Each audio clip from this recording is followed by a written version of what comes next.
पिछली वीडियो में हमने 1960 से लेकर 1986 के बीच हुए मेजर स्पेस मिशंस के बारे में बात की थी। इस वीडियो में हम 1986 से लेकर 2000 तक के मेजर स्पेस मिशंस के बारे में डिस्कस करेंगे, तो बने रहना आखिर तक।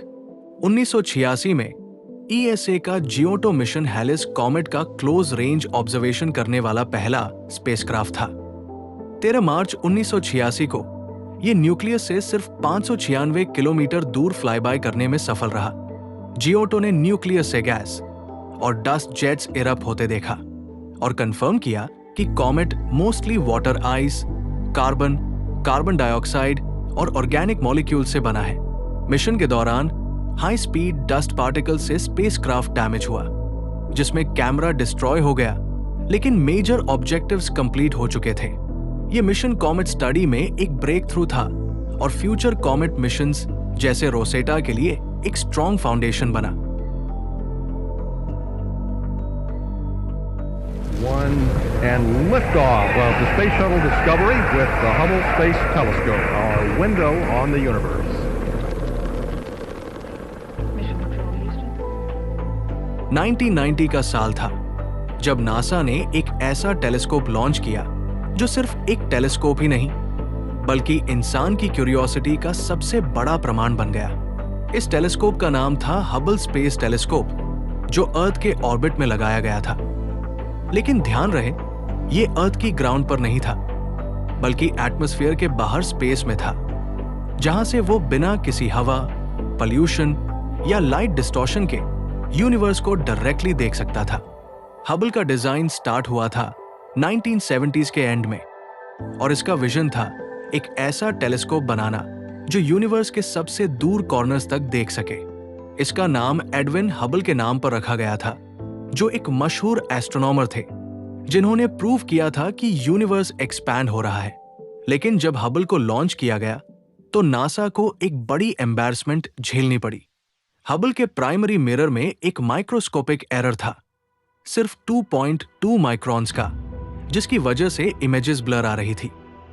सोचो, $1 बिलियन प्रोजेक्ट और इमेज ही ब्लर। इस वजह से दुनिया भर में नासा का काफी मजाक भी बना। लेकिन नासा ने हार नहीं मानी और 1993 में एक सर्विसिंग मिशन भेजा गया स्पेस शटल एंडेवर के जरिए। एस्ट्रोनॉट्स ने हबल पर एक करेक्शन डिवाइस लगाई जिसे कोस्टार कहते हैं। इसे टेलीस्कोप का चश्मा भी कह सकते हैं। इस डिवाइस ने लाइट को एडजस्ट करके इमेज क्वालिटी ठीक कर दी, और उसके बाद तो हबल ने एक के बाद एक ऐसी फोटोज भेजनी शुरू की जो पहले किसी ने सोची भी नहीं थी। नेबुली के अंदर बनते हुए नए सितारे, गैलेक्सीज के टकराने के मोमेंट्स और ब्लैक होल्स के आसपास के ग्रेविटेशनल लेंसिंग, ये सब कुछ हबल ने कैप्चर किया। मुझे तो सबसे ज्यादा आइकॉनिक इमेज इसकी पिलर्स ऑफ क्रिएशन लगती है, ईगल नेबुला का एक पार्ट जहां नए सितारे बन रहे थे। ये इमेज नासा का सिंबल बन गई। हबल के डेटा ने डार्क मैटर और डार्क एनर्जी जैसे मिस्टीरियस कॉन्सेप्ट्स के स्टडी में भी मदद की, और यूनिवर्स की एज को एक्यूरेटली मेजर करने में भी। पहले लोग सोचते थे कि यूनिवर्स शायद 20 बिलियन ईयर्स ओल्ड होगा, लेकिन हबल के ऑब्जर्वेशन से यह कंफर्म हुआ कि यूनिवर्स लगभग 13.8 बिलियन ईयर्स ओल्ड है। अगले कई सालों तक हबल पर सर्विसिंग मिशंस भेजे गए, जिनमें नए इंस्ट्रूमेंट्स लगाए गए और पुराने कंपोनेंट्स को रिप्लेस किया गया। आखिरी सर्विसिंग मिशन 2009 में हुआ, और तब से हबल बिना ह्यूमन टच के स्पेस में काम कर रहा है। हबल ने indirectly James Webb space telescope के डेवलपमेंट में भी काफी योगदान दिया, क्योंकि नासा ने हबल से मिली सीख से जेम्स वेब स्पेस टेलीस्कोप को और एडवांस्ड बनाया। आज भी इतने सालों बाद हबल एक्टिव है और नई इमेजेस भेज रहा है। ये सिर्फ एक मशीन ही नहीं, बल्कि एक कहानी है इंसानी विल पावर की, साइंस और विजन की, जो हमेशा याद रखी जाएगी। हबल के बाद नासा ने एक और एम्बिशियस मिशन लॉन्च किया, गैलीलियो, जो स्पेशली जुपिटर और उसके मून्स के लिए डिजाइन किया गया था। 18 अक्टूबर 1989 को स्पेस शटल एटलांटिस से लॉन्च हुआ, लेकिन इसने जुपिटर तक का डायरेक्ट रास्ता नहीं लिया। यह स्पेसक्राफ्ट पहले विनस और अर्थ के ग्रेविटी असिस्ट्स के थ्रू अपनी स्पीड बढ़ाता रहा, और फाइनली 7 दिसंबर 1995 को जुपिटर के ऑर्बिट में एंटर हुआ। लेकिन मिशन के शुरुआत में ही एक मेजर टेक्निकल इशू सामने आया। हाई गेन एंटेना डिप्लॉय नहीं हुआ, जिसकी वजह से डेटा ट्रांसफर लो स्पीड एंटेना से करना पड़ा। फिर भी नासा ने लिमिटेड बैंडविड्थ के बावजूद इस मिशन को सक्सेसफुल बनाया। जुपिटर पहुंचते ही गैलीलियो ने एक एटमॉस्फेरिक प्रोब ड्रॉप किया, जो पहली बार एक गैस जायंट के एटमॉस्फेयर का टेम्परेचर, प्रेशर और वाइन स्पीड जैसे डेटा लेकर आया। ये डेटा स्पेस साइंस के लिए प्राइसलेस था। उसके बाद गैलीलियो ने फोकस किया जुपिटर के मेजर मून्स पर। सबसे पहले उसने यूरोपा को ऑब्जर्व किया, जहां सरफेस पर मिले क्रैक्स और स्मूथ टेक्सचर ने स्ट्रॉन्ग संकेत दिए कि उसके नीचे एक लिक्विड ओशन हो सकता है। फिर उसके बाद नजर गई आयों पर, जहां लगातार इरप्ट होते एक्टिव वॉल्केनोज ने साबित किया कि यह पूरे सोलर सिस्टम का सबसे ज्यादा वॉल्केनिक मून है। उसके बाद गैलीलियो ने गैनीमेड का एनालिसिस किया, जो ना सिर्फ सबसे बड़ा मून है, बल्कि उसका खुद का मैग्नेटिक फील्ड भी मिला, जो एक रेयर फेनोमेनन है। और आखिर में कैलिस्टो का भी ऑब्जर्वेशन किया गया, जिसका हेविली क्रेटर्ड सरफेस दर्शाता है कि यह सोलर सिस्टम के सबसे पुराने मून्स में से एक है। गैलीलियो ने जुपिटर के मैग्नेटिक और रेडिएशन एनवायरनमेंट का भी डीप एनालिसिस किया, जो फ्यूचर मिशंस की सेफ्टी प्लानिंग के लिए क्रिटिकल था। यह मिशन ओरिजिनली सिर्फ 2 इयर्स के लिए प्लान हुआ था, लेकिन 8 इयर्स तक सक्सेसफुल ऑपरेशंस के बाद इसे डेलिबरेटली जुपिटर के एटमॉस्फेयर में क्रैश कराया गया, ताकि ये यूरोपा जैसे पोटेंशियली लाइफ सपोर्टिंग मून को कंटामिनेट ना करे।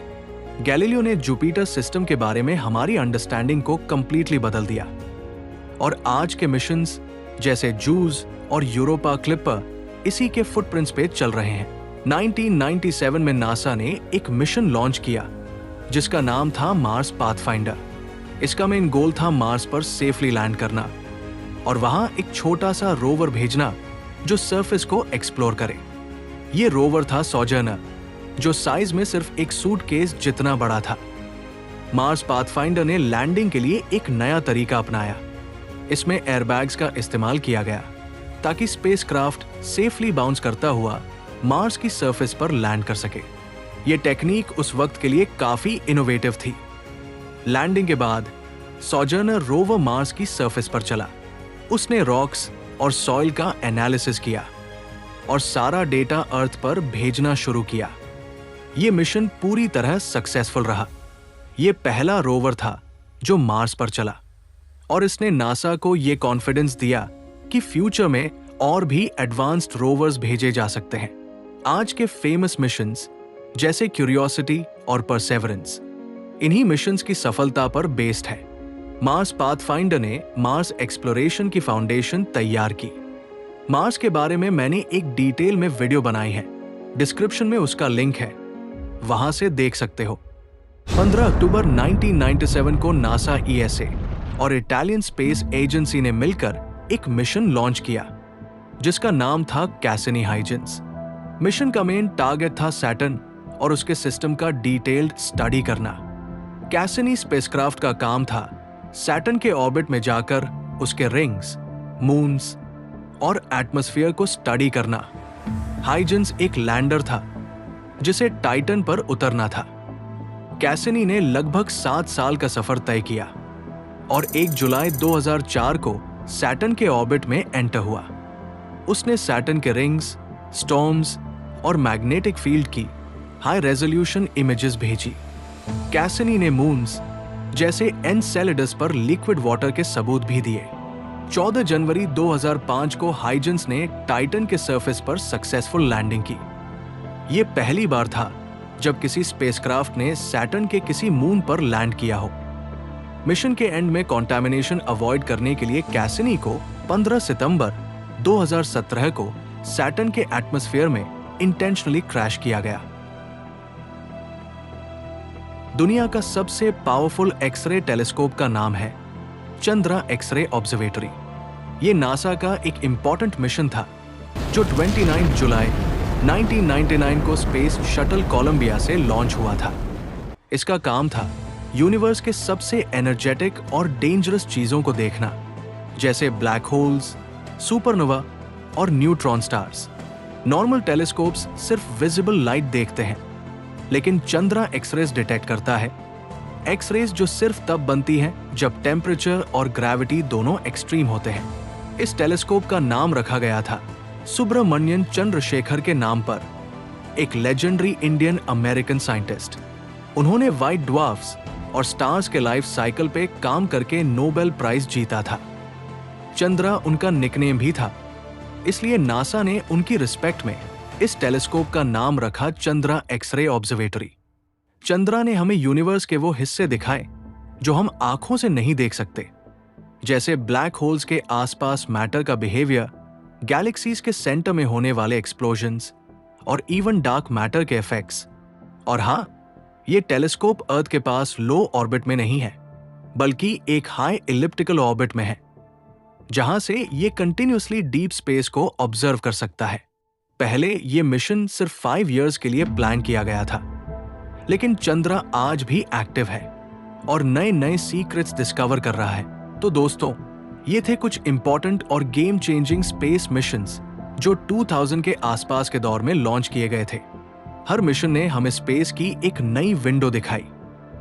कहीं किसी प्लैनेट के सीक्रेट्स खुले, तो कहीं हमने यूनिवर्स के एक्सट्रीम फिनोमेना को समझा। और ये सिर्फ शुरुआत थी, आगे और भी पावरफुल मिशंस ने स्पेस एक्सप्लोरेशन को नए लेवल तक ले जाने का काम किया। अगर आपको ऐसे ही मिशंस और स्पेस की कहानियों में इंटरेस्ट है, तो बने रहिए, क्योंकि हम आगे और भी मिशंस कवर करने वाले हैं।